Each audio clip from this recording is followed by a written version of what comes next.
एक ऐसा सिंगर जिसने अपनी आवाज से पूरी म्यूजिक इंडस्ट्री ही पलट कर रख दी। एक ऐसा सिंगर जिसने सिंगिंग की सारी बाउंड्री ही तोड़ दी। एक ऐसा सिंगर जिसे आसाम में लॉर्ड्स ऑफ गॉड का दर्जा दिया गया है। एक ऐसा सिंगर जिसकी एक झलक पाने के लिए लाखों लोगों की भीड़ इकट्ठा हो जाती है। ये दिल बन जाए पत्थर का। एक ऐसा सिंगर जो सिस्टम में रहकर नहीं बल्कि सिस्टम से बाहर जाकर सिस्टम के खिलाफ जाकर आवाज उठाने की भी हिम्मत रखता है, जिसके सिर्फ एक स्टेटमेंट से पूरे आसाम के अंदर बवाल मच जाता है। एक ऐसा सिंगर जिसने 38,000 गानों का रिकॉर्ड बनाया है, यहाँ तक कि एक ही दिन में लगातार 36 गाने रिकॉर्ड करने का रिकॉर्ड बनाया है। दुनिया झूठी लगती है। एक ऐसा सिंगर जो सरकार से भी पंगा लेने से नहीं डरता। यह आजाद पंछी की तरह वही बोलते हैं जो इनके मन में होता है। मिनिस्टर्स है, एमएलएस हैं, दे करप्टेड। वो बीजेपी हो, कांग्रेस हो, कुछ भी हो। एक ऐसा सिंगर जो अपने करियर के पीक पर होने के बावजूद भी मुंबई जैसे शहर को छोड़कर अपने घर आसाम को बेहतर मानकर वहां आ गए। जन्नत ये ज़मीं लगती है। एक ऐसा सिंगर जो मजदूरों के साथ ही बैठ जाते हैं, उन्हीं के साथ में खाना खाते हैं, सब्जी वाले रिक्शा वालों की मदद करते हैं, वह हर मुसीबत में अपने लोगों के साथ में खड़े रहते हैं। आखिर कौन था वो जो बाढ़ जैसी आपदा के अंदर भी लोगों की मदद के लिए पीछे नहीं हटा। यह कोई फिल्मी हीरो नहीं बल्कि एक बागी थे जो पावर में रहने वालों से हमेशा सवाल करते, चाहे वो पॉलिटिशियन हो या रिलीजियस। वह सिर्फ एक सिंगर ही नहीं बल्कि एक्टर, डायरेक्टर, प्रोड्यूसर या फिर यूँ कहे कि कंट्रोवर्सी का दूसरा नाम। जी हाँ, हम बात कर रहे हैं national award winning artist Zubeen Garg की। आखिर क्या है जुबिन की असली कहानी, और हम बताएंगे उनकी मौत का असली सच जिसे किसी ने भी नहीं बताया और डॉक्टर्स ने भी असली रिपोर्ट्स बताने से मना कर दिया। आखिर क्या था सच जिस वजह से ये महान गायक अब हमारे बीच में नहीं रहे। तो जानते हैं महान सिंगर जुबिन की असली कहानी। तो आइए स्टार्ट करते हैं। उससे पहले आप हमारी इस वीडियो को एक बार लाइक और चैनल को सब्सक्राइब जरूर कर लीजिए। जुबिन गर्ग का जन्म 18 नवंबर 1972 में मेघालय तुर्रा के एक ब्राह्मण परिवार में हुआ था। जुबिन का असली नाम जुबिन बोर्ड ठाकुर था। इनके पिता मोहिनी मोहन बोर्ड ठाकुर एक कवि और लिरिसिस्ट भी थे। इनकी मां लेट इली बोर्ड ठाकुर एक सिंगर थी। जुबिन को सिंगिंग की कला उनको रियासत में मिली थी। माँ बाप जब टैलेंटेड हो तो उनके बेटे में तो टैलेंट आना ही था, या फिर तो यूँ कहे कि माँ बाप का प्यार तो बेटे के अंदर आना ही था। जुबिन का नाम मशहूर सिंगर जुबिन मेहता के नाम पर रखा गया। म्यूजिक से इनका लगाव हमेशा बचपन से ही रहा। म्यूजिक के चारों तरफ घिरे होने से उन्होंने म्यूजिक को ही अपना प्रोफेशन बना लिया। यहाँ तक कि 3 साल की उम्र में ही उन्होंने गाना भी शुरू कर दिया। बचपन में ही उन्होंने तबला, गिटार, हारमोनियम, ढोल, पियानो, भोपू इनके समेत इन्होंने 12 और अलग अलग इंस्ट्रूमेंट बजाने में महारत हासिल की। जुबिन सिर्फ सिंगिंग में ही नहीं बल्कि पढ़ाई में भी आगे थे। उन्होंने तुमुलपुर हाई सेकेंडरी स्कूल से पढ़ाई पूरी की और आगे की पढ़ाई बी बरुआ कॉलेज से पूरी की। बैचलर ऑफ साइंस के अंदर डिग्री हासिल करने के बाद जुबिन पर म्यूजिक का जुनून इतना हावी था कि उन्होंने पढ़ाई वहीं पर ही छोड़ दी। अपने आगे के सिंगिंग करियर पर फोकस करने लगे। म्यूजिक को सब कुछ देने का फैसला कर चुके जुबिन को साल 1992 में all Assam inter college youth festival में सोलो सिंगिंग के अंदर गोल्ड मेडल हासिल किया। उसी साल 1992 में नवंबर में आई डेब्यू एल्बम अनामिका में जुबिन की आवाज में यह एल्बम एक सुपरहिट एल्बम साबित हुई। आसाम के हर कोने, गाँव, कस्बे में अनामिका, मोनूर और निजानोट जैसे गानों से बजने लगे।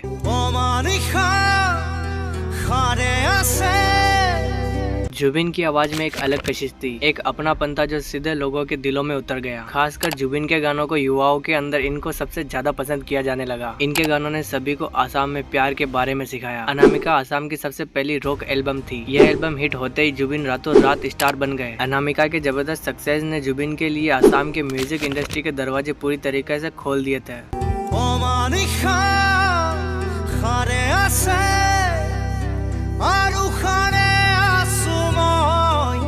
लेकिन यह तो बस एक झलक भर थी, आने वाला दौर तो कुछ और ही था और जुबिन ने अगले कुछ सालों में एक से बढ़कर एक हिट एल्बम देते रहे। फिर आई साल 1994 में एल्बम माया, जिसमें जवोली उठा, निर्बोली, गोदुली जैसे गाने दिए। माया माटू माया जैसे गाना हिट रहा। माया,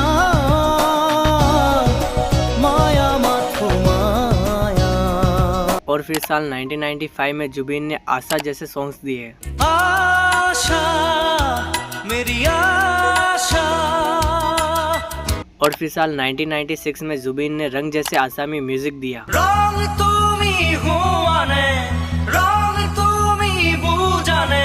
और जुबिन का करियर आसाम में चलता गया। जुबिन ने सिर्फ गाया ही नहीं बल्कि बहुत सारी एल्बम्स के लिए उन्होंने म्यूजिक कंपोज भी किया और लिरिक्स भी लिखे। आसाम के लिए हर मौके के लिए जुबिन का एक गाना था और गाने में लोगों को एक दूसरे से जोड़े रखने की एक ताकत थी। जुबिन के गानों में आसाम का कल्चर, नदियाँ, पहाड़, जिले, फसलों पर गाने होते थे जिनसे वहाँ के लोग एक दूसरे से रिलेट कर पाते। आसाम में आसामी भाषा की चाल चलन कम और इंग्लिश भाषा की चाल बढ़ रही थी। उस वक्त जुबिन ने अपनी आसामीज भाषा के ऊपर एक गाना बनाया। उस गाने में अपनी भाषा की अहमियत बताई, आसामी भाषा के अंदर हो रहे फेरबदल को रोका। आसाम में नाम बनाने के बाद में जुबिन की नजर नेशनल तक जा चुकी थी। अपने सपनों को पूरा करने के लिए जुबिन सपनों की नगरी मुंबई आ गए। मुंबई में आते ही जुबिन ने अपना पहला पॉप एल्बम चांदनी रात रिलीज किया। इस एल्बम में गाने चांदनी रात, आशा मेरी आशा और माया कैसी है ये माया जैसे गाने दिए। चांदनी रात है सनम पास आना। लेकिन बॉलीवुड के अंदर सक्सेस पा लेना इतना आसान भी नहीं था जुबिन के लिए। जुबिन ने सन 1996 में किशोर कुमार को ट्रिब्यूट देने के लिए श्रद्धांजलि एल्बम लॉन्च की, जिस एल्बम में रूप तेरा मस्ताना, हमें तुमसे प्यार है कितना और कोरा कागज था ये मन मेरा जैसे गाने दिए। रूप तेरा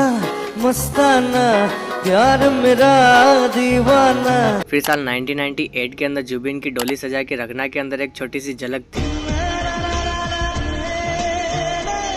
फिर साल 1990 में आई फिल्म वास्तव में भी इनकी थोड़ी सी आवाज थी, लेकिन इन छोटी मोटी लाइनों से जुबिन को ज्यादा पहचान नहीं मिल पा रही थी। फिर साल 2000 जुबिन के लिए बहुत ही अच्छा रहा। जुबिन ने ऋतिक रोशन की फिल्म फिजा के अंदर मेरे वतन गाना गाया। जुबिन की बॉलीवुड में इनकी जर्नी धीरे धीरे आगे बढ़ती जा रही थी। इस गाने से यह साबित हो चुका था कि जुबिन अब बॉलीवुड के लिए बिल्कुल तैयार है। फिर साल 2001 में मुझे कुछ कहना है मैं गुच्चा है गुल गाना गाया। उसी साल शाहरुख खान की फिल्म अशोका में रोशनी सॉन्ग खाया और उसी साल आसामी सिनेमा के अंदर इन्होंने एक्टिंग भी की और म्यूजिक भी डायरेक्ट किया। फिल्म तुम्ही मोर माथु मोर में इन्होंने मेन रोल निभाया। इस फिल्म में सॉन्ग पुहो रोके साखी तीये हिफ मूर सॉन्ग हिट रहे।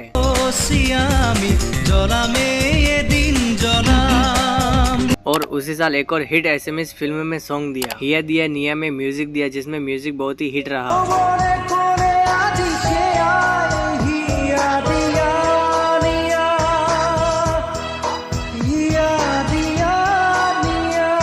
फिर साल 2002 में जुबिन ने फिल्म चाल द ट्रैप, हथियार, ये जलवा, काटे, सोचा नहीं था जैसी फिल्मों के अंदर सॉन्ग्स दिए, जिनमें से जुबिन का काटे मूवी के अंदर रामारे सॉन्ग बहुत ही हिट रहा। क्या होगा और उसी साल असमीज में भी बहुत ही सारी मूवीज के अंदर सॉन्ग्स दिए, जैसे प्रेम मारो प्रेम और कन्यादान जैसी मूवीज के अंदर सॉन्ग दिए। फिर साल 2003 के अंदर जुबिन ने करीना कपूर की फिल्म के अंदर प्रेम की दीवानी हूँ मैं बनी बनी सॉन्ग दिया।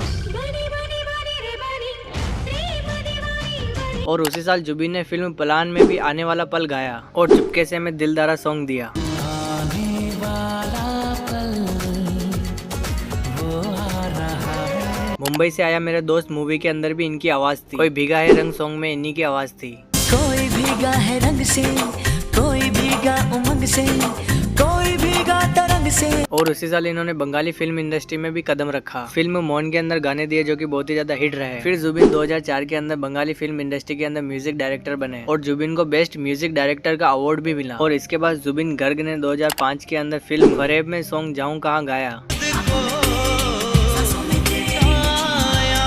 लेकिन जुबिन की जिंदगी का टर्निंग पॉइंट तो 2006 के अंदर आया, जब महेश भट्ट की फिल्म गैंगस्टर में गाने का मौका मिला, जिसमें प्रीतम के साथ में मिलकर गाना तैयार किया। या अली सॉन्ग गाया जो कि एक वर्ल्ड वाइड सॉन्ग बन गया।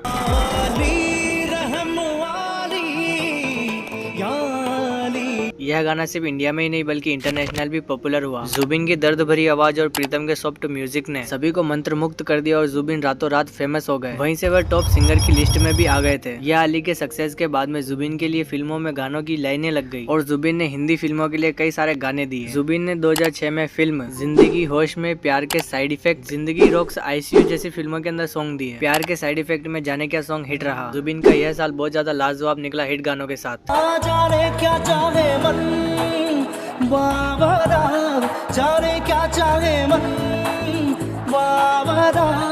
और आईसीयू मूवी के अंदर सुबह सुबह सॉन्ग दिया। सुबह सुबह ये क्या हुआ न जा। फिर साल 2007 जुबिन के लिए और भी ज्यादा लाजवाब रहा। उस साल आई फिल्म नमस्ते लंदन, बिग ब्रदर, लाइफ में कभी कभी, good boy, bad boy, the train, अपने, मनोरमा, 600 जैसे मूवीज के अंदर सॉन्ग दिए, जिनमें से नमस्ते लंदन का दिलरुबा सॉन्ग, तेरा मेरा जो प्यार है, प्यार ये जोरदार है, प्यार ये जोरदार है, और और good boy bad boy movie के अंदर दर्द दिल सॉन्ग दिया। और द ट्रेन मूवी के अंदर तेरी तमन्नाओं जैसे सॉन्ग दिए। तेरी तमन्ना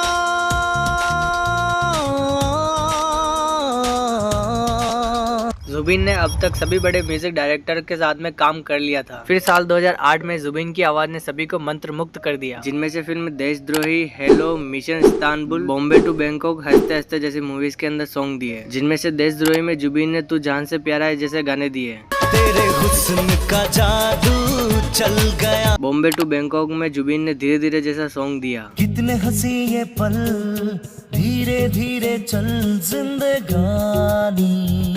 और उसी साल जुबिन ने एसएमएस में मुंजाई जैसी फिल्मों के अंदर एक्टिंग भी की और म्यूजिक प्रोड्यूस भी की। और उसी साल जुबिन ने बंगाली फिल्म के लिए पियारे पिया सॉन्ग दिया, जो कि बहुत ही ज्यादा हिट रहा बंगाली में। मेरी नीली शरारते, हेलो मेलो हवा। और उसके बाद में 2009 में जुबिन ने बहुत सारी फिल्मों के अंदर सॉन्ग्स दिए, जिनमें से मोस्टली लंदन ड्रीम का 16-16 सॉन्ग और फास्ट फॉरवर्ड मूवी में जुबिन ने दिल से जुनून है जैसे सॉन्ग दिए।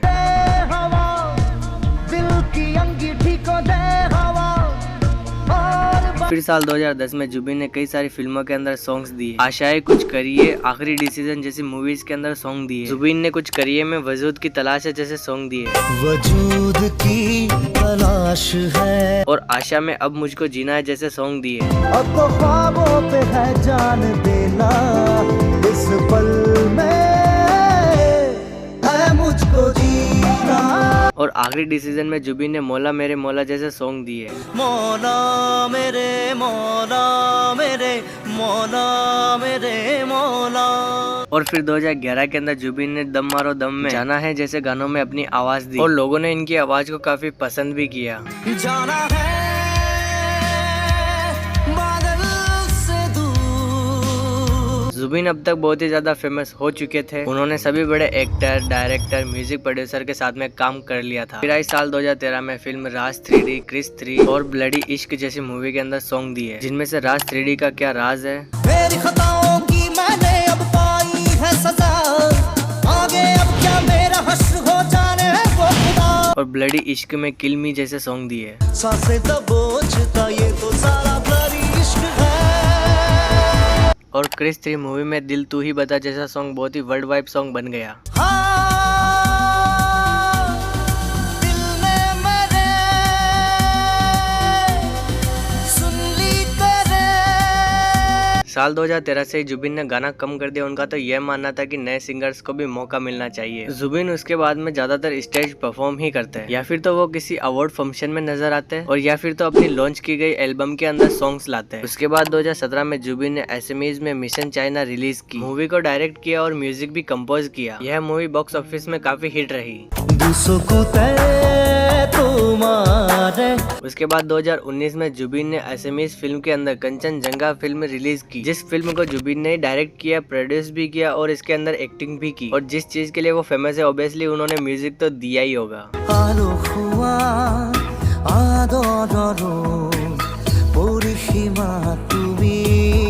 इन सभी फिल्मों के बाद में जुबिन अपनी आने वाली फिल्म शिकार के लिए काफी चर्चा में थे। यह कहा जाता है कि जुबिन ने अब तक 38,000 से भी ज्यादा सॉन्ग गाए हैं और एक साल के अंदर 800 से भी ज्यादा सॉन्ग से रिकॉर्ड किए हैं। यहाँ तक कि एक दिन के अंदर 36 गाने रिकॉर्ड करने का रिकॉर्ड भी बनाया है। ये रिकॉर्ड जुबिन के एक हार्ड वर्क को दर्शाता है। जुबिन एक सिंगर होने के साथ साथ एक composer, lyricist, music producer, actor, film producer और स्क्रिप्ट राइटर भी थे। इनकी आवाज में एक ऐसी वर्सेटाइलिटी है जो कि हर एक इमोशन को एकदम अच्छे से एक्सप्रेस करती है। सुन ली तेरे दिल की पुकार। जैसे इनके कई सारे म्यूजिकल फैंस है जो इनकी म्यूजिक जर्नी जानने के लिए इच्छुक रखते हैं, उसी प्रकार से इनकी पर्सनल लाइफ को लेके भी लोगों में काफी उत्साह है। जुबिन ने 2002 में गरिमा सेखिया से शादी की, जो कि एक फैशन डिजाइनर है। जुबिन के माता पिता के अलावा उनकी 2 बहनें भी थी, जिनमें से छोटी बहन को एक कार एक्सीडेंट में खो दिया। बहन की मौत ने जुबिन को काफी दुख पहुंचाया। उसी की याद में जुबिन ने चूजू की एल्बम लॉन्च की। जुबिन के एक बेटे होने का भी जिक्र किया गया है, लेकिन जुबिन ने और उनकी वाइफ ने कभी भी पब्लिकली कंफर्म नहीं किया और सोशल मीडिया पर भी उनके कोई बच्चा होने का कोई भी जिक्र नहीं है। जुबिन सोशल वर्क में भी आगे रहते हैं। जब कोविड के टाइम पर सभी सेलिब्रिटीज अपने घरों में थे, तभी जुबिन ने सभी का हौसला बढ़ाते हुए सभी की मदद की। यहाँ तक कि अपने घर को भी कोविड के टाइम पर हॉस्पिटल बनाने में नहीं चुके। जुबिन की जिंदगी में हमेशा उतार चढ़ाव रहे, लेकिन उनकी पत्नी ने हमेशा उनका साथ दिया। जुबिन का नाम जितना सिंगर जगत में जाना जाता है, उतना ही विवादों और कंट्रोवर्सी के लिए भी जाना जाता है। जुबिन अपनी जात से तो ब्राह्मण है, लेकिन उनका कहना है कि मेरा कोई कास्ट नहीं है। यहाँ तक कि एक फिल्म के लिए उन्होंने अपनी जनेऊ तक खोल दी। यहाँ तक कि उन्होंने एक बार स्टेज पे ये कह दिया कि भगवान कृष्ण कोई भगवान नहीं, वो एक आदमी थे। जुबिन का ये समझाना था कि वो एक समाज सेवक थे, न कि कोई भगवान। इस बात को लेकर भी काफी विवाद हुआ और जुबिन को माफी मांगनी पड़ी। কৃষ্ণ কৃষ্ণ ভগবান নহয়, তাকে ভগবান নাছিল, হি ওয়াজ এ ম্যান। जुबिन ने अपने बयान में माफी मांगी और धीरे धीरे ये मामला भी शांत हो गया। इसके बाद साल 2019 में जुबिन के ऊपर एक FIR भी दर्ज हुई। जुबिन के ऊपर भारत रत्न के अपमान के आरोप लगे। जुबिन ने कुबेंद्र हजारे को भारत रत्न मिलने पर कुछ गलत टिप्पणी कर दी। जुबिन ने कई सारे रिलीजियस और सरकार के खिलाफ भी आवाज उठाई। एक स्टेज शो के दौरान वह जब हिंदी बोल रहे थे तब उनको इंग्लिश बोलने के लिए कहा तो वो स्टेज छोड़कर ही चले गए। इस पर भी काफी विवाद हुआ। जुबिन का तो यह मानना है कि सभी भाषाएं एक समान है। जुबिन के इन सभी बयानों से काफी विवाद हुआ और जुबिन के सिंगिंग करियर पर भी काफी असर पड़ा, लेकिन इनके चाहने वाले हमेशा इनके साथ ही खड़े रहे। जुबिन एक नाम ही नहीं बल्कि आसाम की फील की जाने वाली एक आवाज थी। जुबिन की आवाज ने सिर्फ आसाम को ही नहीं बल्कि पूरी दुनिया को अपना बना लिया था। जुबिन के साथ चाहे कितने भी विवाद जुड़े रहे हो, चाहे वह बदनाम हुए हो या फिर अपना करियर ही हाथ से चला गया हो, फिर भी वह अपने आसाम और अपने लोगों के लिए हमेशा खड़े रहे। जुबिन ने हमेशा सभी के हित के लिए ही सोचा। इतने वर्सेटाइल और सक्सेस सिंगर जिसने हिंदी, असमीज व बंगाली ही नहीं बल्कि 40 अलग अलग भाषाओं में गाने दिए, जिनमें से तमिल, कन्नड़, तेलुगु, पंजाबी, मराठी, ओडिशा, नेपाली, गुजराती, भोजपुरी जैसे कई अलग अलग भाषाओं के अंदर सॉन्ग्स दिए। इतनी सारी भाषाओं में गाने दिए, वो भी हिट सॉन्ग के साथ। लेकिन दोस्तों, कभी जिंदगी एक जैसी नहीं रहती। कौन कब इस दुनिया को छोड़कर चला जाए कोई नहीं कह सकता, लेकिन इतना हंसता चेहरा एक दिन खामोश हो जाएगा ये किसी ने भी नहीं सोचा था। बात है 20 सितंबर 2025 की, जिस दिन जुबिन का एक शो था सिंगापुर में। सभी लोग जुबिन की आवाज का व उनके परफॉर्मेंस के लिए एक्साइटमेंट थे, लेकिन जुबिन परफॉर्मेंस के पहले ही स्काई ड्राइविंग करने चले गए, जहाँ पे उन्होंने स्विमिंग की, वो भी बिना लाइफ जैकेट के। यहाँ तक कि वीडियो के अंदर साफ देखा जा सकता है कि उनको सांस लेने में भी तकलीफ हो रही थी। जुबिन पानी के अंदर सांस सही तरीके से नहीं ले पा रहे थे। उसी समय जुबिन को पास के हॉस्पिटल में ले जाया गया और जुबिन को हॉस्पिटल ले जाते समय CPR भी दिया। करीबन 2:30 पर हॉस्पिटल से खबर आती है कि the legend singer Zubeen Garg she is no more.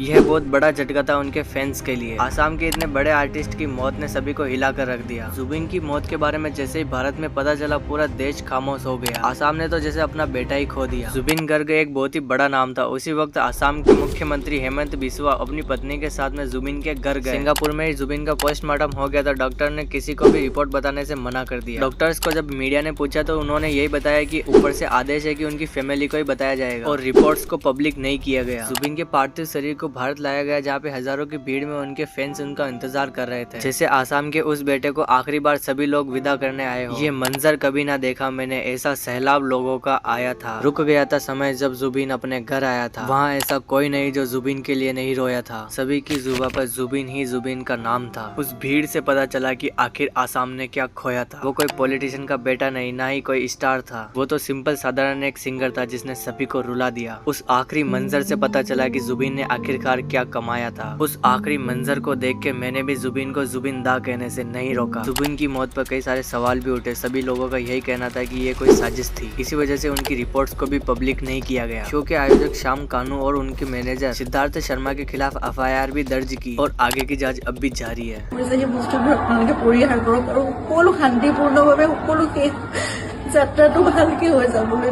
Zubin sir ने हमें इतने सारे हिट सॉन्ग दिए। जुबिन सर ने हमें बताया कि आप में टैलेंट है तो आपको कोई नहीं रोक सकता। आज जुबिन दा भले ही हमारे बीच में नहीं रहे हो, लेकिन उनकी याद हमेशा हमारे दिलों में बसी रहेगी। उनके सुपरहिट सॉन्ग हमेशा हमें लुभाते रहेंगे। यही कमाल है कि एक ऐसा सिंगर जिसने कभी किसी को नीचा नहीं दिखाया, हमेशा अपने काम से काम किया और अपने काम से ही पूरी इंडस्ट्री पलट गया। हमने पहले भी एक लेजेंड को खोया है और आज हमने जुबिन दा को भी खो दिया। जुबिन की आवाज हमेशा बरकरार रहेगी और लोगों को हमेशा ही अपने प्यार में लुभाती रहेगी। जुबिन सर आप कहीं भी हो, आई होप आप खुश रहे। जुबिन सर जैसा सिंगर शायद अब इस दुनिया में कभी ना आए। जुबिन इतने वर्सेटाइल थे कि उनका हर गाना रिलेटेबल लगता। भगवान हर जगह नहीं हो सकता, इसीलिए उन्होंने माँ बनाई, और भगवान की आवाज हर जगह नहीं हो सकती, इसीलिए उन्होंने जुबिन दा को बनाया। ये थी हमारी video the legend singer Zubeen da के बारे में। आपको यह वीडियो कैसी लगी हमें कमेंट में जरूर बताएं। রাতির বুকুত দেখা পারো তোমার ছবি ধরা দিলা গোপনে আহি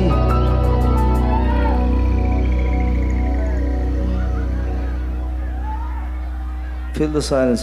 1, 2, 3, go.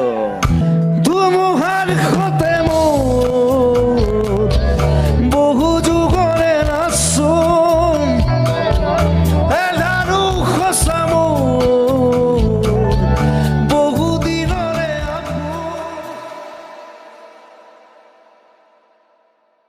यह वीडियो उन म्यूजिक लवर को जरूर भेजे जिनका म्यूजिक टेस्ट आपके जैसा ही बहुत ही अच्छा है। आपने यह वीडियो एंड तक देखी तो कांग्रेस, आपकी म्यूजिक टेस्ट बहुत ही अच्छा है। आपने यह वीडियो देखने के बाद में जुबिन दा का कौन सा गाना सुना हमें कमेंट में जरूर बताएं। मैं आपको मिलूंगा एक और ऐसे इंटरेस्टिंग वीडियो के साथ। अगर आप एक म्यूजिक लवर हो तो इस वीडियो को लाइक और चैनल को सब्सक्राइब जरूर करके जाए और कमेंट सेक्शन में कमेंट करके जाए जुबिन दा hashtag. And thanks for watching.